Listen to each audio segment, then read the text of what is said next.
ZZ109FM morning show. It's your boy Loratti. We are here. We are in our dress uniforms, and it's time to get to work. If you're getting around this morning, getting to work, we want you to get there safely. Getting off of work, we want you to get home safely. The radio station that keeps you informed, and we want to make sure that we keep you awake if you're trying to stay awake at work or drive home after a night shift. In the studio to help me out today is Miss Elsie Jenkins. Miss Jenkins, looking good in your uniform. Thank you very much. I'm here, and I'm present and accounted for. And I'm glad that people here listening are present and accounted for. Lord have mercy. Also in the studio to help us out is 10th grade education Bob. Bob, I didn't know you was a Marine. Well, I still got that high school thing going on, but I am considering, once I get out of high school, to maybe go into the Marine Corps. Lord have mercy, Bob. Your old ass right now, the tallest and oldest person in the damn classroom, talking about going in the military. I don't know if it's a good look for you. I just don't know. Lord have mercy. Well, it doesn't matter. Wherever you are in your life, you can achieve anything. You can be anything, and you just have to apply yourself and be consistent. The military is good for you because it helps you get some discipline. You learn valuable skills that you use for the rest of your life. That's one job I can admit.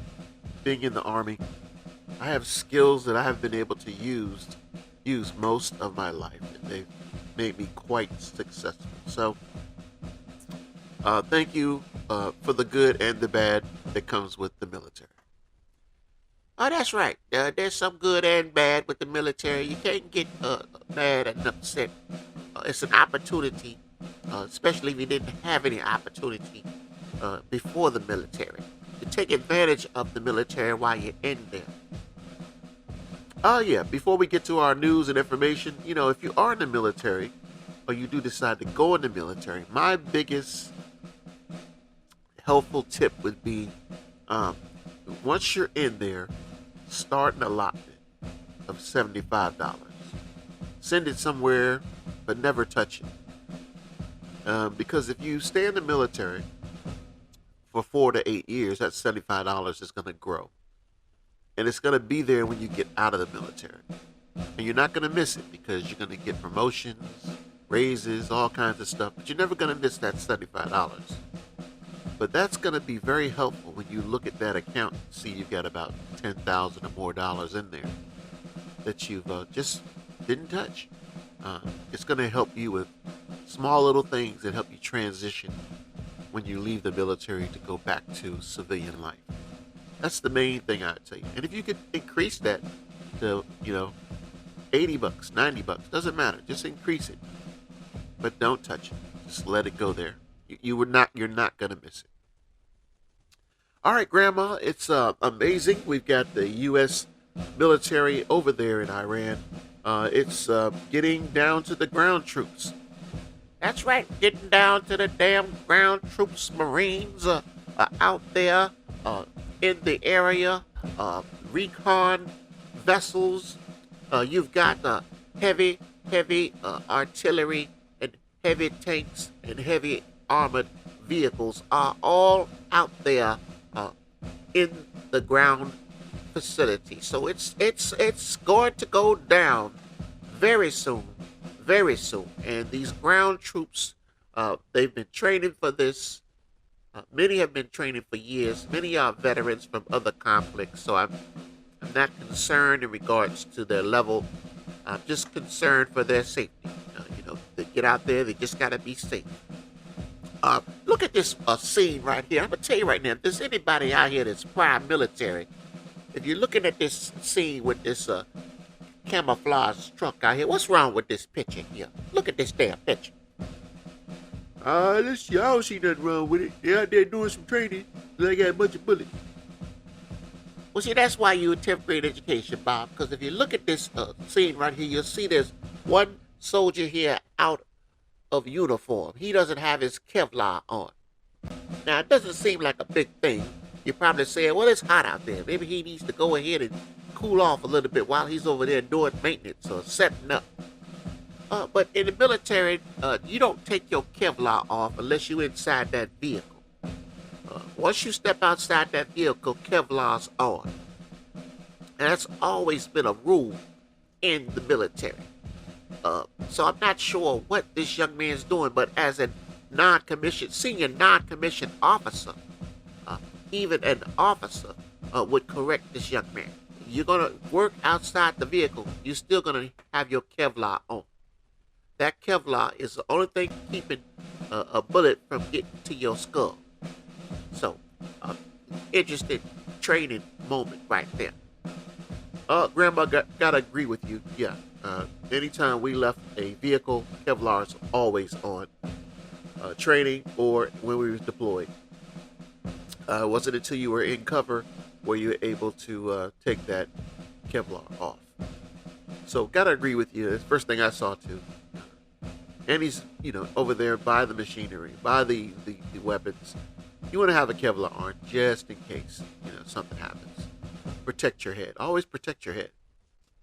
All right, ZZ109FM, Grandma, what else we got going on? Well, let's take a look at this. You know what? Instead of all these wars we're doing out here, we need to be working together.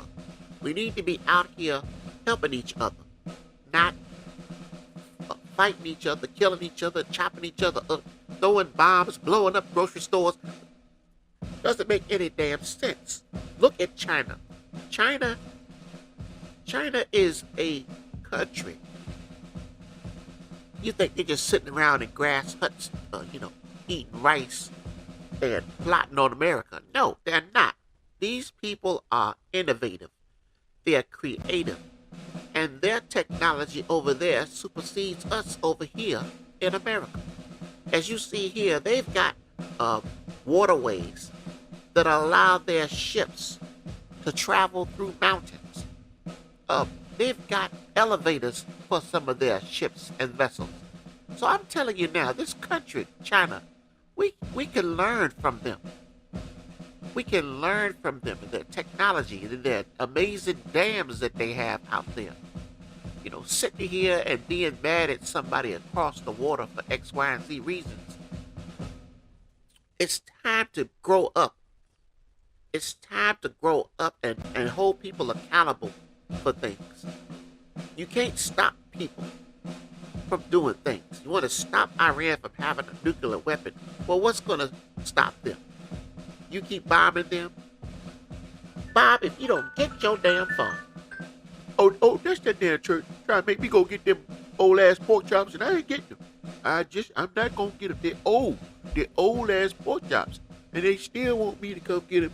And the last Christmas, they said, come get these pork chops. I said, these pork chops old as hell, and hung up.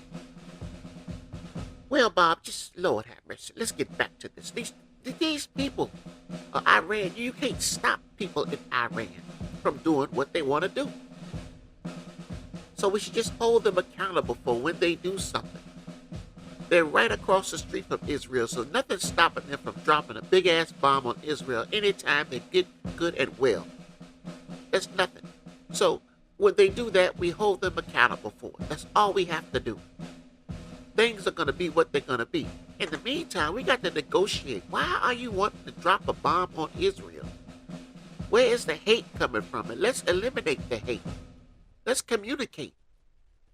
That area of the country, of the world, is holy land. Okay, we understand that. But you know what? There's a point in time where we got to say, you know what? Enough is enough. There's other parts of the country, of the planet, we can relocate people. You people gonna just have to learn to be in the damn woods in Oklahoma, or in the woods in damn Tennessee. The woods, wherever the hell the damn woods are. North Carolina got woods. You learn the countries, you're going to have to learn to go somewhere else and start over if you can't get along with each other. Just get your stuff, grab your things, put them on crafts and move their asses somewhere else and let them have that area. Let them have that land. History or no history, if you're not going to get along in a holy land, which where you're supposed to be on your best behavior, then you need to separate. That's what we do with the preschoolers. They're in there fighting. You separate them. And then that's it. There's no more communication and talk about this nuclear and bombing and hating each other. We've got to come up with a damn solution. Well, Grandma, I got to agree with you. It's drawing us in, and then really that's not the case. Internal interests are what's putting Americans over there. Land, oil, money, wealth, greed. There's a lot of things outside of just hate and war that's got us over there. So, will these people ever grow up and just come to an agreement that we just don't like each other and will never like each other, and find some resolution instead of drawing our innocent soldiers over there to fight your war? Because it's not our war. Israeli soldiers should be on the ground. Israeli soldiers should be deployed. We can give them all the equipment they need, train them, and send their asses out there to handle their business. That's not our business. This is their business. ZZ109FM, hottest radio station on the planet. Grandma, what else do we got out? Well, let's go to the American side of things, Lord. Well, look, before I do that, first of all, Iran, there's a point where you got to go ahead, get up on the hill, and put your little white flag up. Surrender. That's all you got to do. Because if you care for your people, you care for yourself, you care for your existence, you think about what's going on around you. It's that damn simple. So you throw your look. It's nothing wrong to surrender. Surrender means that, you know what, I'm down today. I may come back and fight another day, but I'm alive right now. That's what surrender means. Surrender. And sometimes you got to know when you're beat. You don't just keep fighting, getting your eyeball sockets knocked out, and now your eyeball sockets are damaged forever because you couldn't tap out.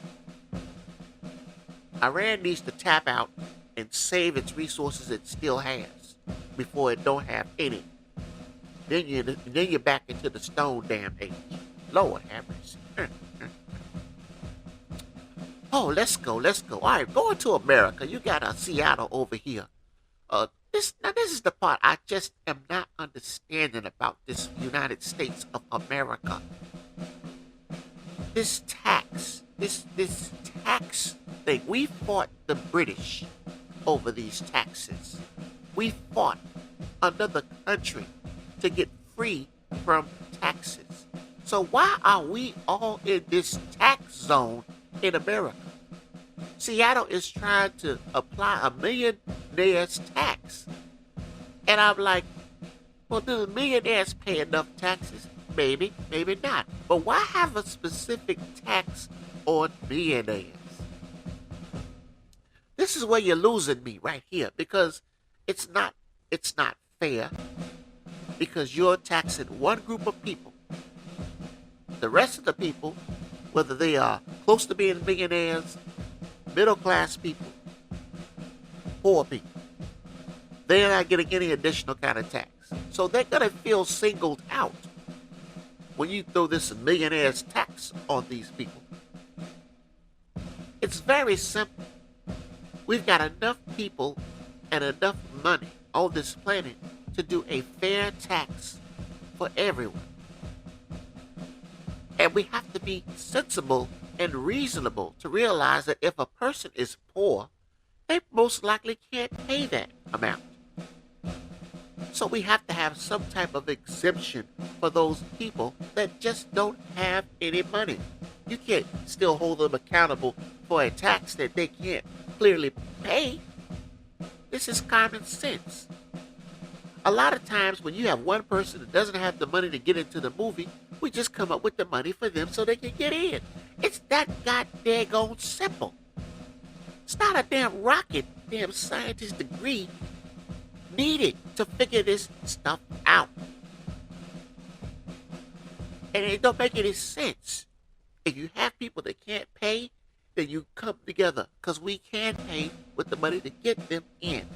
Once they're in, they're paid for, they can enjoy the same things we can enjoy without the money. We have the ability. If we don't have the ability, then we got to be honest and communicate. Say, hey, you guys can't go into the movie. We don't have the money to cover you to get in. It's one or the other. It's not complicated. But these people come up with this stupid idea of millionaire's tax. Okay, so what happens to the people that are close to being a millionaire? They don't get the tax? They try to stay under $1 million so they don't get taxed? It's ridiculous. It doesn't make any sense. No, Grandma, they always come up with something new, some new stupid idea, some college-educated person who's embarrassing all people with degrees. It's basically what that means. And a specific tax on millionaires doesn't make any sense. And a lot of people are going to leave the state to avoid it. It's not all across the United States, just one state doing something stupid. And that's not going to be good, because if you're pushing away the people that have money, that money is being reinvested in the community some way. They're buying, purchasing. That's going to come to an end. You're going to have some ghost towns, or people work there but don't live there. They go across the state line to go live somewhere else. It's not going to work too well for them if they implement the millionaire's tax. All right, Grandma, what else we got going on here? Well, I'd like to talk about this damn double standard real quick. You know what? You see everybody else out there getting DUIs, and they getting all hemmed up. And I think Tiger Woods got pulled over, but he didn't have a high blood alcohol level. But they're thinking maybe he had some pills, or he had some. Yeah, okay, all right. Figure it out. But the point is, there's a double standard, because when somebody of color gets pulled over, you got all these images and pictures and this and that and the other. But here we go, Britney Spears is pulled over, and it's like nothing. No images, no nothing. Oh, we're going to hold Britney accountable, and we're going to... Where's the pictures? I want to see the images. What? There's no dash cam footage? What the hell's going on? Why does she get a free pass? We don't get to see her stumble like you get to see the black folks stumble. That's the only thing I want to know. Well, Grandma, you're going there, right? I'm going there because it's the damn truth. You got Britney Spears out there stumbling, falling down, throwing up on herself. We want to see too. Because don't just embarrass the black folks out there stumbling and throwing up. We want to see white folks stumbling and throwing up too. Lord have mercy. ZZ109FM, hottest radio station on the planet. It's one of those things. Double standards are everywhere. So fairness is what America should be about. I mean, you shouldn't emphasize all of your negativity on a certain group of people, because it seems like you're actually kind of just, favoritism. You're showing favoritism to keep one group of people out of the light, but here you go, putting another group of people in the light to make them seem like bad people, when we're all bad people in one way or another. We all do good things and bad things, all races. So it is what it is. I don't think one is better than worse than the other, but it is. We have our good people that do amazing things, and we got our bad people. But we should hold everyone accountable when they're doing something they ain't got no business doing. And being behind a wheel in 2026, when you could take a damn Uber or a Lyft, which I'm not understanding the ignorance behind a person that still gets behind a car, wheel, driving, and you're impaired. You don't have to do it anymore. You can't tell me that Britney Spears ain't have no money to get a Lyft or Uber from point A to point B in her city, because she wasn't on a road trip. She's in her city going from point A to point B. Tiger Woods, point A to point B. That's all you're doing. So why can't you take a Lyft or an Uber? Y'all aren't broke. You can't tell me you're broke as a joke. You can't tell me that, and I'm not going to believe that, and you're just too lazy to get an Uber or a Lyft. No one's going to be mad at you. They go look in the back and say, damn, you're Britney Spears. Brittany is not trying to get a DUI. That's why she's in the back of your car. Take me home. Tiger Woods, wow, you're in the back of my damn lift. Well, Tiger Woods is back there because he doesn't want to get a DUI. Take me home. It's ridiculous. And it's embarrassing at this point when we have options to get people home safely without a DUI, without having to go to court the next day. ZZ109FM, military members out there, we appreciate you. We thank you for your service. Be safe out there and be mindful of those rules. Those rules do not change, like wearing your Kevlar when you're in the field, when you're out there in the combat zone. You don't want to take that off. You want to make sure that Kevlar is on, and you don't take it off until you're somewhere where you have cover. And you can be protected from bullets and shrapnel and anything that explodes. We want to appreciate you guys for watching and being available to enjoy our content on YouTube. Without you, we would not have a reason to be here doing what we're doing. And last but not least, anything else you want to put out there, Grandma, before we get out of here? Well, you see this sign all the time, no matter what, trust God. But I'm going to tell you right now, no matter what, trust God. Lord have mercy. ZZ109FM, hottest radio station. We're out of here. You guys be safe. Military members out there on the planet, regardless of what your goal and your job is, be safe. Use the rules that you have 110% to make sure that you can get through these conflicts safely. All right. ZZ109FM, this is LORATTI. Take care. Peace.